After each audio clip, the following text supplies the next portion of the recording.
What Larry heard. It's lonely being alone on Christmas Eve. That's why I was listening to an all requests show on the radio, see? I was listening to it real booming loud like, but I'm sure I heard that gunshot. I remember exactly what the DJ was saying when I heard it too.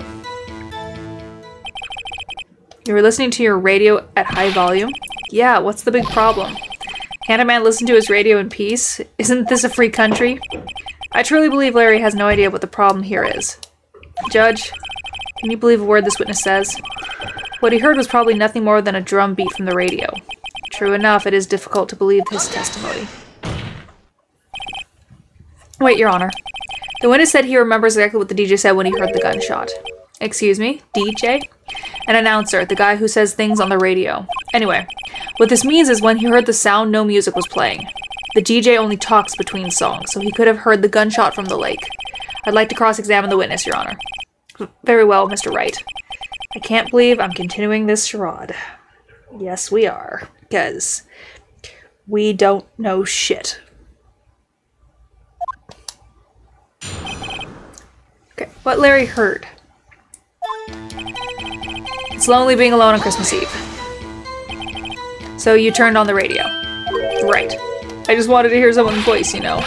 You don't know what it's like out there alone on Christmas Eve alone. I shouldn't have said anything. That's why I was listening to an all-request show on the radio, see? Do you by any chance remember the name of the program you were listening to?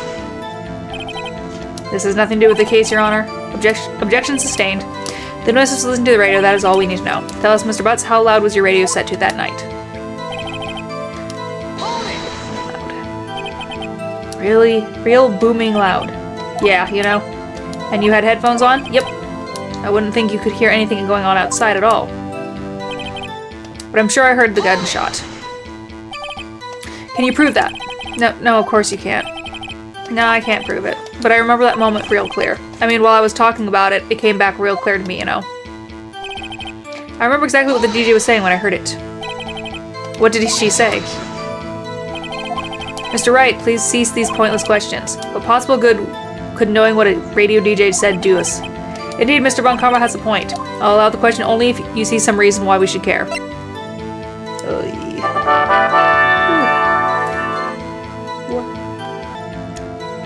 We should care. I got work on Friday now. We should carry on. Of course we should. Why? Well, how do you know if we don't ask, Fine, very well. Mr. Boss, please testify to the court. What was the radio announcer saying when you heard the gunshot? Just when she said, hey, it's almost Christmas, I heard the gunshot. That's not right.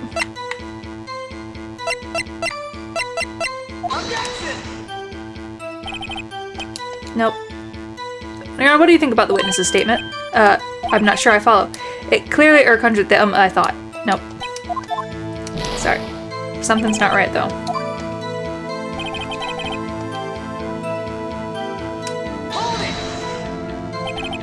Are you sure? Of course I am. She had this real sexy voice. Maybe Von Karma was right. I'm not sure how this helped. It did. No, it did. I gotta press it. It is useful.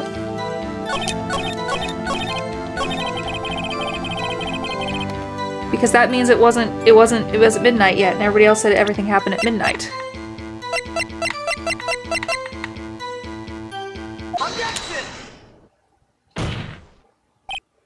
Larry, are you absolutely sure what you're saying is correct?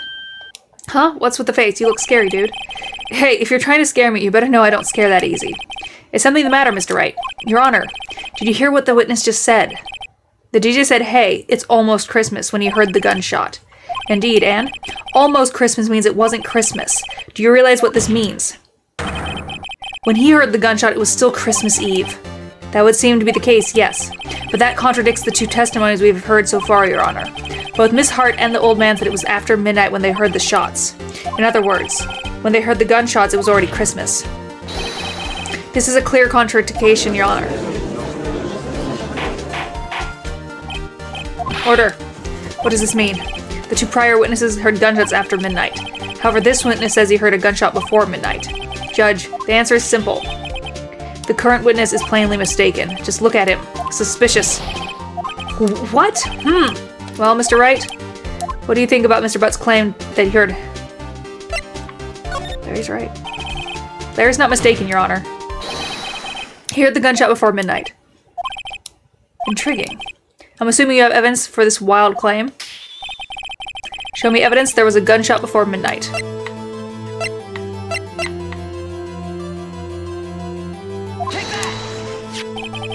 Look at this photograph. This was taken by our witness yesterday, Miss Lotta Hart, with her automatic camera. The timestamp of the photo reads December 24th, 11:50 p.m. Oh? But there's nothing on the lake in this picture. Your Honor, the real issue here is not why nothing is shown in this photograph. It is why this photograph exists at all. What do you mean? Your Honor, this photograph was taken by an automatic camera. That camera was set off to go out in response to loud noises. Aha! Correct. There was a loud noise on the lake at 11:50 p.m. That's why this photograph was taken. In other words, when Larry heard that gunshot, it was most definitely still Christmas Eve. Indeed, it would seem that is the case. Then where does that leave us? Ms. Hart testified that she heard gunshots after midnight. Are you claiming she was mistaken? Not at all, Your Honor. It is the fact that the camera also triggered at 15 minutes after midnight. Your Honor, that night there were 2 sets of gunshots, with a 25-minute pause between them. Why would this be? I got an itchy nose. Don't be fooled, Judge. The camera was set to respond to loud noises, yes? I hate this guy. There's no proof that the loud noise at 11:50 was a gunshot. Why, the witness could have sneezed, triggering the camera. Hey, my nose was clear that night, man, clear. Well, Mr. Wright, there's no turning back now. Can you prove that the loud noise at 11:50 was indeed a gunshot? Please show the court evidence if you have any.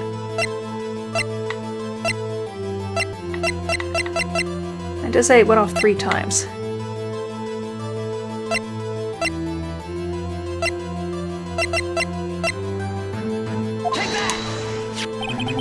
This is my evidence. The murder weapon? Something about this pistol was bothering me, Your Honor.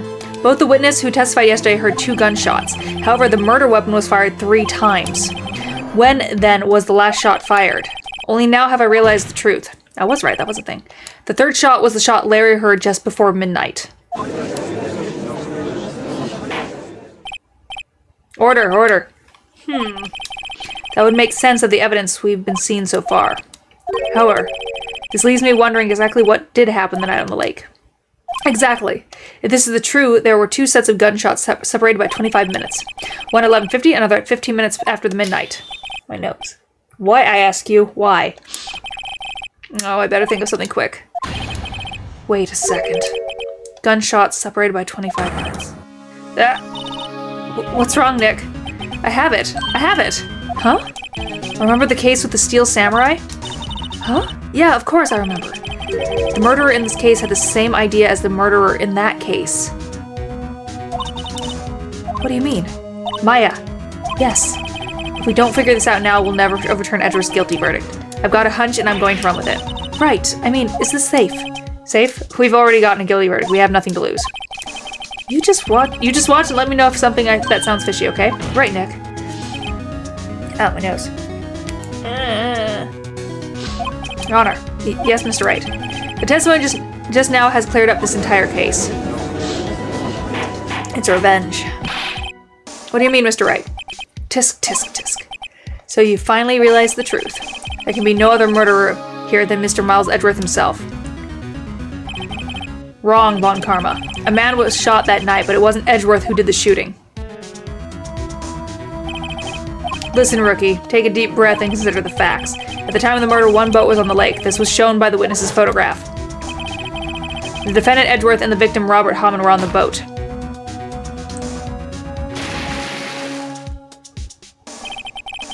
There was a gunshot fired on that boat and Robert Hammond fell into the lake. The distance of the shooting was 1 meter. It couldn't have been suicide.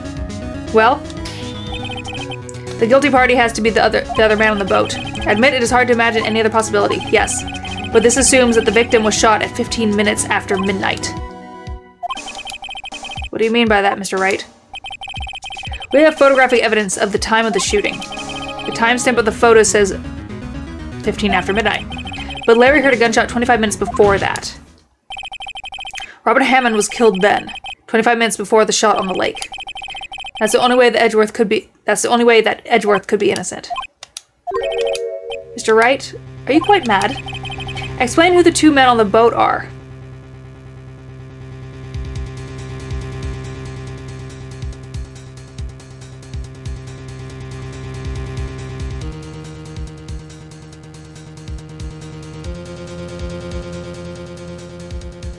Okay, well, if Hammond is already dead, it couldn't be Hammond and the murderer, so it would have to be Edgeworth and the murderer. Of course, it was Edgeworth and the murderer. After the murderer killed Robert Hammond at 11:50, he assumed the guise of Mr. Hammond and met Edgeworth. What? Are you serious? Yes. Edgeworth won't tell us why he went to the lake that night. However, I have a hunch. That night, Robert Hammond called Edgeworth to the lake. Now, Edgeworth didn't know Robert Hammond's face that well. That's why he didn't suspect anything when the murderers took Robert Hammond's place. I'm not sure what to make of all this. Ludicrous. Mr. Wright, tell us the name of the murderer then. The murderer's name? Right. It's... I don't know. Actually, I don't know the murderer's name. You don't know? But, again, you waste my time. No, it's that man. I don't know because he never told us. The murderer is the caretaker of the boat shop, that old man. At 11:50, he was the one who killed Robert Hammond. The caretaker of the boat shop? Where did he do this? There weren't any boats on the lake then. Why would he have to go all the way out on the lake just to shoot someone? May I suggest that the real scene of this crime, it was not on the boat? What? Well then, where did the murder take place? Show the judge where the murder really took place.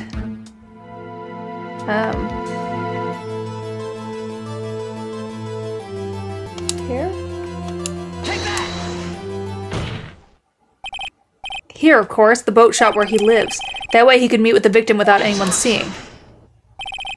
Do you have proof that the boat shop was the scene of the crime? Recall Larry's testimony, if you will.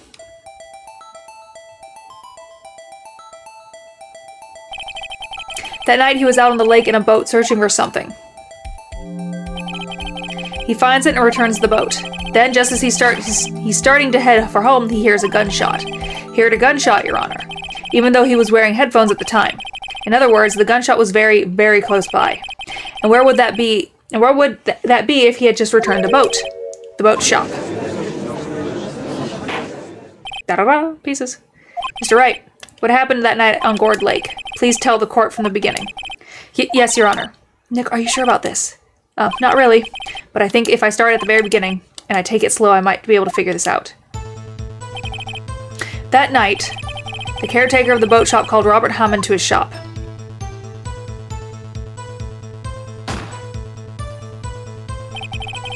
This was around 11:50. That was when the gunshot that Larry heard was fired.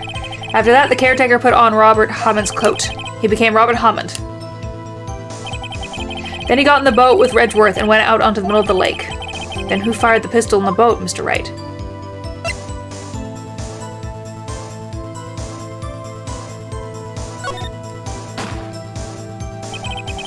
Of course it was the murderer who shot the pistol. He shot twice, both missed Edgeworth on purpose. Wait a minute. Yes? Why would he shoot twice if he didn't mean to hit anyone? Details. I know this, Mr. Wright. The moment you run out of explanations, the moment you lose. Tell us why the murderer had to fire twice. I believe he shot twice to create a witness, Your Honor. Create a witness? The murderer lifts his pistol and fires one shot. That ensures that anyone who heard the shot would look at the lake. Indeed, Miss Hart did exactly that after hearing the first gunshot. Next, the murderer waits a bit and he fires again. Then,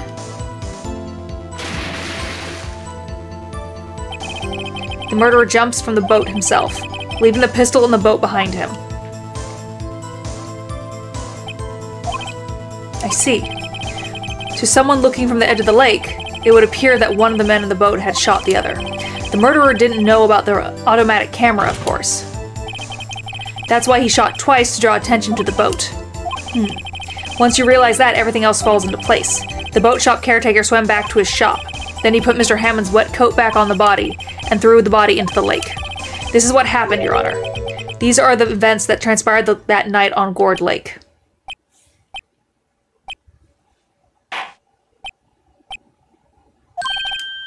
Bailiff, bring out the witness from before. The boat shop caretaker quickly.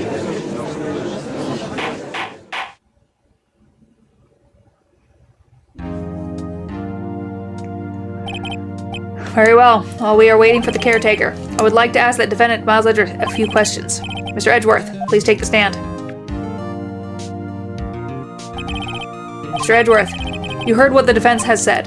Yes. Well, why did you go to the lake that night? What Wright has said was mostly correct.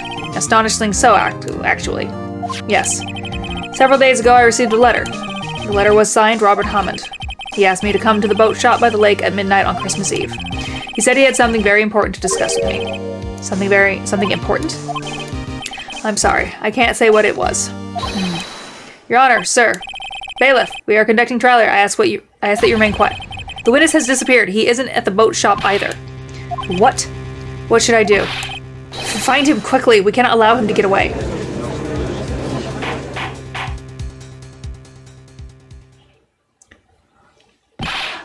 Mr. Von Karma, your witness has disappeared. A search warrant has already been issued. It goes without saying that I cannot declare a verdict under these circumstances. I will extend the trial until tomorrow, the final day allowed. I request that the police department utilize all its forces to find that witness. Am I understood? One more thing. Just who is that boat shop caretaker? I think his identity has become very important to this trial. I want him, and I want him to know who he is. Very well. Court is adjourned. It's getting good. December 27th, 1:22 p.m., District Court, Defendant Lobby Number 2. Yay, Nick, you did it! Yeah. Well, at least we got out from under that guilty verdict. And what about Larry? That was something else. Even Von Karma didn't know what to do with his testimony. Larry really helped us out. Sure, once I sifted through his unique testimony. Still, he did save us. I just wish our cases weren't so down the wire all the time. I know what you mean. Sometimes I feel like it's us on trial instead of our clients. Hey, Edgeworth. Mr. Edgeworth? Did you say something? Don't look so pained. I mean, it looks like you're probably going to get off the hook. You could try to smile just a little. Relax. I'm sorry, but I fear it's not over for me yet. What do you mean? Right. There's something that's been troubling me for a long time now. And I don't know whether or not to tell you. Edgeworth. No, there's so little time left. I want to tell you to get it off my chest, but... I can't make up my mind. What is it about, Edgeworth? It's a nightmare I've had. A memory of a crime that I committed. A crime you committed? A memory of a murder.